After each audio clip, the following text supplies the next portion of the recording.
ഇനി നമുക്ക് മന്തിക്കൊക്കെ കഴിക്കാൻ പറ്റിയ നല്ല അടിപൊളി ചമ്മന്തി നോക്കിയാലോ. ഇതിനായിട്ട് ചുവന്നുള്ളി, പുളി, ചെറിയ കഷ്ണം പുളി, 3-4 വെളുത്തുള്ളി, പിന്നെ വറ്റൽമുളക് അതെടുത്തിട്ട് നമുക്ക് ആദ്യം ഒരു പാൻ ചൂടാക്കി എടുക്കാം. അതിലേക്ക് ഓയിൽ, പിന്നെ നമ്മൾ നേരിയതായിട്ട് കട്ട് ചെയ്തിട്ടുള്ള സവാള, പിന്നെ 3 വെളുത്തുള്ളി അത് നന്നായിട്ടൊന്ന് വാട്ടി ഒരു ഗോൾഡൻ കളറാക്കി എടുക്കാം.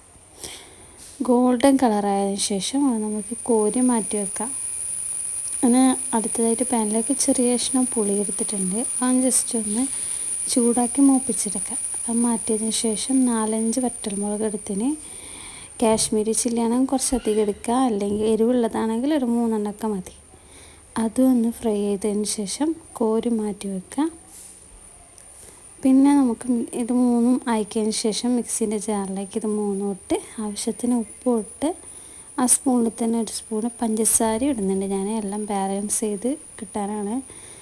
ഒരു പ്രാവശ്യം അടിച്ചതിന് ശേഷം അതിലേക്ക് നമ്മൾ ഫ്രൈ ചെയ്തിട്ടുള്ള ഓയിലില്ലേ അതൊരു സ്പൂൺ ഒഴിച്ച് കൊടുക്കുക. എന്നിട്ട് ഒന്നും കൂടി അടിച്ച് കൊടുക്കുക. പിന്നെ ഒരു മൂടി ഞാൻ വിനാഗിരിയും കൂടി വയ്ക്കുന്നുണ്ട്.